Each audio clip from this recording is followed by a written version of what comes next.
Olá, bem-vindos a mais uma conversa.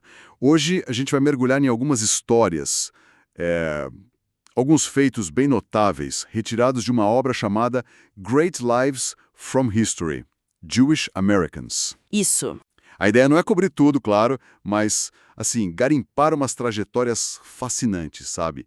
Ver como figuras de áreas tão diferentes, tipo negócios, artes, ciência, ativismo, como elas deixaram a sua marca. Exatamente. É uma coleção de biografias curtas, né? Mas dá um panorama bem rico da contribuição judaico-americana em muitas esferas. Sim. E o legal é olhar para essas vidas e tentar ver, sei lá, padrões, os desafios que eles enfrentaram e os legados que às vezes, nossa, surpreendem a gente. Tem de tudo um pouco: entretenimento, ciência, política. Bom, vamos começar então pelos inovadores, pelos empreendedores. Temos aqui o Max Factor, Maximilian Faktorovich, o nome original dele. Ah, Max Factor, clássico. Pois é, ele teve uma origem bem humilde, aprendeu vários ofícios desde muito cedo, tipo com 8 anos já estava trabalhando. Daí, em 1908, ele se mudou para Los Angeles e abriu o famoso salão, o Max Factor Beauty Salon. E bem na hora certa, né? Com Hollywood começando a bombar. Exatamente. E a grande sacada dele foi perceber que a maquiagem de teatro, aquela graxa pesada, não funcionava para o cinema. Era horrível na tela. Então ele criou cosméticos específicos para cinema. Que demais. Fez um sucesso absurdo. Virou queridinho das estrelas, Rita Hayworth, Jean Harlow, todas usavam. E o fascinante aqui, eu acho, é como ele não só atendeu a uma necessidade ali de Hollywood, mas ele basicamente, ele criou a indústria de cosméticos moderna que a gente conhece. Como assim? Porque em 1927 ele pensou, peraí, por que só as estrelas? E começou a vender os produtos para o público geral. Massificou mesmo. Ah, entendi. Levou para todo mundo. Isso. E ele criou aquelas Color Harmony Charts, umas tabelinhas de harmonia de cores, para ajudar as mulheres comuns a escolherem os tons certos e conseguirem replicar o look de Hollywood em casa. Foi uma democratização da beleza, sabe? E o nascimento de uma indústria global. Nossa, que visão. Falando em transformar indústrias, mas de um jeito bem diferente, Carl Icahn. Esse nome é polêmico. É um nome que causa reações fortes no mundo financeiro, né? Investidor, filantropo também, mas ficou mais conhecido por uma tática específica: comprar muitas ações de uma empresa para poder influenciar ou até forçar mudanças na gestão. O famoso corporate raiding ou, de um jeito mais neutro, ativismo acionista. Isso. Ele se envolveu com empresas gigantescas, a TWA, a companhia aérea. Ele chegou a controlar a gestão mesmo. Teve investidas na US Steel, na Texaco, tentou até com a Time Warner e a Marvel Comics. Acionista ativista. É controverso porque, bom, muitas vezes leva a reestruturações bem drásticas, demissões. Sim, o foco é maximizar o valor para o acionista, às vezes a curto prazo. Exato. Mas o interessante no caso dele é que, diferente de outros que só compram, pressionam e vendem lucrando, o Icahn, às vezes, como na TWA, ele ia lá e assumia a gestão. Tentava implementar a visão dele diretamente na empresa. É verdade. Não era só especulação, tinha uma tentativa de gerenciar mesmo.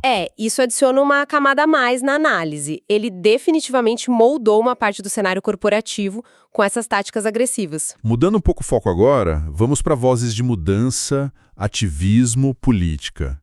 Susan Faludi, jornalista, feminista, ganhou Pulitzer. Faludi, sim. O livro Backlash foi muito importante. Ela conta que a inspiração veio de um estudo meio alarmista que saiu na época, falando que as chances de mulheres mais velhas casarem eram mínimas, algo assim. Lembro disso, causou um rebuliço. Pois é, e o argumento central do livro dela é forte. Ela mostrou como a mídia, a cultura pop, a política ali nos anos 80 criaram uma espécie de reação, um backlash mesmo, contra as conquistas do feminismo. Ela foi atrás das estatísticas populares, desmentiu várias, analisou as tendências na imprensa. E o impacto disso foi enorme, porque ela não só sentiu que havia uma reação, ela nomeou, ela dissecou o fenômeno. Backlash virou um termo corrente para descrever isso. Deu nome aos bois, né? Exatamente. Ela mudou a percepção pública sobre os desafios que as mulheres ainda enfrentavam, mesmo depois de décadas de luta feminista. A metodologia dela foi chave: desconstruir as narrativas da mídia, mostrar como certas estatísticas eram usadas ou distorcidas para criar essa sensação de que o feminismo tinha ido longe demais ou era prejudicial. Bem analítico mesmo. Saindo um pouco do feminismo, mas ainda na política, tem o Russ Feingold, um político que ficou conhecido por ser meio independente, né? Chamavam ele de Maverick. Ah, o senador de Wisconsin? Lembro dele. Isso. Eleito por Senado em 92, ele ficou famoso por bater muito na tecla do pork barrel spending, sabe? Aquelas verbas carimbadas para projetos locais que nem sempre são prioridade, mas agradam a base eleitoral. Sim, uma crítica clássica à política de bastidores. E ele foi um dos autores da lei McCain-Feingold, que tentou, limitar a influência do dinheiro dos interesses especiais nas campanhas políticas. Uma coisa curiosa dele é que ele prometeu visitar todos os 72 condados de Wisconsin todo ano. E cumpriu. Para fazer as listening sessions? Exato. Sessões de escuta? Nossa, 72 condados todo ano. Haja disposição. Pois é. Mas mostra um lado interessante dele. Com certeza. E a figura do Feingold ilustra bem aquela tensão, né? Entre representar diretamente o que os eleitores pedem nessas sessões de escuta e votar de acordo com a própria consciência ou análise, mesmo que seja impopular. Tipo? Bom, um exemplo é a posição dele sobre controle de armas. Ele frequentemente votava contra novas leis de controle, o que, destoava um pouco do resto da plataforma dele, mais alinhada à esquerda em outras questões. Verdade. Isso mostra como é complicado rotular, né? Totalmente. Políticos podem ter posições que não se encaixam perfeitamente na caixinha do partido. E por falar em desafiar categorias, chegamos numa figura, intensa. Emma Goldman. A Emma Goldman, Red Emma, uma força da natureza. Total. Nascida na Lituânia, ela virou uma das vozes mais potentes do anarquismo e do feminismo nos Estados Unidos, ali no final do século XIX, começo do XX. Ela criticava tudo: governo repressivo, religião organizada, militarismo, sexismo. E tinha uma posição bem particular sobre identidade judaica também, né? Sim, ela rejeitava tanto o judaísmo secular quanto o religioso, e na revista dela, a Mother Earth, ela criticava o sionismo. Chegou em Nova York em 1889, rapidinho virou uma figura central na comunidade anarquista. Foi presa em 93 por incitar um motim. E teve aquela ligação controversa com o atentado contra o Henry Clay Frick, o industrial. Exato. O companheiro dela, Alexander Berkman, foi quem executou o atentado, e ele sempre tentou minimizar o papel dela, mas a ligação existia. Olha, a Goldman é um exemplo do impacto que vozes radicais podem ter no debate público. As posições dela eram extremas para a época e para hoje também, né? Anti-Estado, anti-religião. Sim, bem radical. Mas a defesa intransigente que ela fazia da liberdade de expressão, mesmo para ideias que ela mesma detestava, foi muito significativa. Embora o anarquismo dela não tenha vingado como sistema político, essa luta por liberdades civis acabou ainda que indiretamente influenciando movimentos e organizações que vieram depois, tipo a ACLU. Interessante essa conexão, ela forçou a barra do debate, né? Com certeza. Forçou a sociedade a pensar nos limites da tolerância, da liberdade individual. Uma figura complexa e importantíssima. Vamos mudar de ares agora, entrar no mundo das artes. E, impossível não começar com Peter Falk.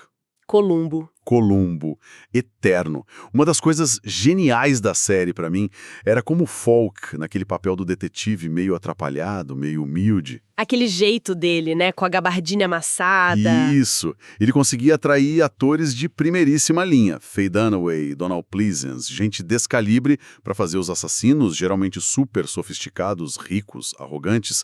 E aí o Columbo ia devagarinho desmontando a pose deles. Era fascinante. E era mesmo. A dinâmica era o ponto alto. Mas a carreira dele não foi só Columbo, né? Ele fez filmes muito bons também, tipo Mike and Nick, O Grande Assalto. Trabalhou com diretores incríveis como Elaine May, John Cassavetes, Wim Wenders. Sim, ele era um ator muito respeitado além da TV. Mas Columbo tem um apelo que não passa, né? E eu acho que parte disso é como a série subverteu o gênero policial. Como assim? Porque geralmente no começo do episódio a gente já sabia quem era o assassino. O mistério não era quem fez, mas como o Colombo vai pegá-lo. Verdade, era um jogo de gato e rato psicológico. Exato. O foco era na interação, na psicologia dos personagens. E a persona que o Falk criou pro Colombo, o jeito de andar, o charuto, só mais uma coisinha, ficou tão icônica que, assim, é quase impossível separar o ator do personagem. Virou um ícone cultural mesmo. Totalmente. Agora, uma história que parece saída de um filme de espionagem, mas é real. Hedy Lamarr. Ah, Hedy Lamarr, a beleza estonteante de Hollywood. Sim. Nascida em Viena como Hedwig Kiesler, ficou famosíssima como um dos rostos mais lindos do cinema. Estrelou filmes como Argélia, Sansão e Dalila, mas a vida dela já começou com reviravoltas. Aquele filme Êxtase, né? Que causou um escândalo na Europa por causa de nudez e tal. Esse mesmo. E depois teve um casamento super conturbado com um fabricante de armas austríaco, o Fritz Mandl, que era simpatizante do nazismo. Ela basicamente fugiu dele, numa fuga cinematográfica mesmo, para conseguir chegar a Hollywood. Uma história e tanto só até aí. Mas a parte mais incrível vem agora, né? Pois é. Aqui que o negócio fica realmente interessante. Porque a Hedy Lamarr não era só uma atriz lindíssima. Durante a Segunda Guerra Mundial, ela teve uma ideia genial, usando conhecimento sobre tecnologia de armas que ela, absorveu ali durante o casamento com o Mandel. Espera aí. Ela entendia de tecnologia de armas? Aparentemente sim, e junto com o compositor, o George Antheil, ela desenvolveu um sistema de comunicação secreto para guiar torpedos aliados. A ideia era usar salto de frequência, ficar mudando a frequência do sinal de controle rapidamente para tornar quase impossível para o inimigo interceptar ou bloquear o torpedo. Meu Deus! Isso É a base do que hoje a gente usa como Wi-Fi, Bluetooth, GPS, essa tecnologia de espalhamento espectral por salto de frequência. chocado. Hedy Lamarr inventou o Wi-Fi? Bom, a base dele. Basicamente, sim. A base conceitual estava ali. É uma ironia tremenda que ela e a Antheil nunca tenham lucrado nada com isso. A patente expirou antes da tecnologia ser realmente implementada em larga escala pelos militares e depois virar comercial. Que injustiça. Pois é. Mas revela uma inteligência e uma contribuição científica absolutamente notáveis, escondidas por trás da imagem de apenas um rosto bonito de Hollywood. Quebra totalmente o estereótipo. Que história. Seguindo com figuras que romperam barreiras, mas nas letras. Allen Ginsberg. Ginsberg, poeta central da geração Beat. Exatamente. A obra mais famosa, claro, é O Ivo Hall, de 1956. Aquilo foi um soco no estômago da sociedade americana da época, né? Com certeza, um divisor de águas. O poema foi tão chocante, com referências explícitas à droga, sexualidade, críticas sociais, que levou um julgamento por obscenidade contra o editor, o Lawrence Ferlinghetti. Sim, um caso famoso. E o Ginsberg era muito amigo de outras figuras-chave da geração Beat, né? Jack Kerouac, William C. Burroughs. Ele dedicou o Ivo a um amigo, Carl Solomon, que ele conheceu numa instituição psiquiátrica. O Ivo não foi só um poema, foi um manifesto. Ele desafiou de frente as convenções literárias, a moralidade conservadora, o conformismo dos anos 50. E o julgamento. O julgamento por obscenidade, apesar de toda a tensão, acabou com a absolvição do Ferlinghetti e se tornou um marco importantíssimo na defesa da liberdade de expressão artística nos Estados Unidos. Que bom que terminou assim. Sim, e consolidou o Ginsberg como uma voz fundamental da contracultura. Um poeta que, muitos dizem, seguiu a linha do Walt Whitman, tentando capturar a experiência americana de uma forma crua, visceral, autêntica. Deixou um legado imenso na poesia. Impressionante. Bom, para nossa reta final, vamos para ciência e conhecimento. Richard Feynman. Ah, Feynman, gênio da física, prêmio Nobel, figuraça. Sim, ele teve uma participação importante, embora ele mesmo tivesse lá suas reservas éticas depois, no Projeto Manhattan. Trabalhou no desenvolvimento da bomba atômica em Los Alamos. É um capítulo complexo na vida de muitos cientistas daquela geração. Mas as contribuições mais celebradas dele vieram depois, né? Na área da eletrodinâmica quântica, que é basicamente a teoria que descreve como a luz e a matéria interagem no nível mais fundamental quântico. Ganhou um Nobel por isso. E o Feynman era muito mais que um teórico brilhante, né? Ele tinha uma capacidade, assim, espetacular de encenar e explicar coisas super complexas de um jeito intuitivo, acessível. As Feynman Lectures on Physics são famosas até hoje. Exatamente. E ele tinha aquela curiosidade insaciável, valorizava a compreensão de verdade, o porquê das coisas, muito mais do que só decorar fórmula. Isso fica claro nas memórias dele. Aquele livro Surely You're Joking, Mr. Feynman, né? Que foi um best-seller. Esse mesmo, que mostra o lado mais humano, divertido, questionador dele. E ele não ficou só na teoria, né? Participou da comissão que investigou o acidente da Challenger, o ônibus espacial, mostrou a amplitude do intelecto dele. Uma mente realmente notável. E, para fechar a nossa conversa, uma figura talvez menos conhecida do grande público, mas com impacto, uau, gigantesco. Abraham Flexner. Flexner, o relatório dele mudou a medicina, né? Mudou completamente a educação médica nos Estados Unidos e no Canadá. E o curioso é que ele nem era médico, ele era educador. Mas em 1910, ele publicou um relatório para a Fundação Carnegie, o Flexner Report, que era uma crítica demolidora da qualidade da maioria das escolas de medicina da época. E quais foram as consequências? Foram drásticas. O relatório levou ao fechamento de dezenas, talvez centenas de escolas médicas consideradas inadequadas. E impôs padrões muito mais altos para as que continuaram. Forte base científica, afiliação com universidades, hospitais de ensino. Então, por um lado, melhorou muito a qualidade do ensino médico, imagino. Sem dúvida. A formação ficou mais rigorosa, mais científica, mas... O legado do Flexner é meio ambivalente, sabe? Por quê? Porque essa padronização radical teve efeitos colaterais.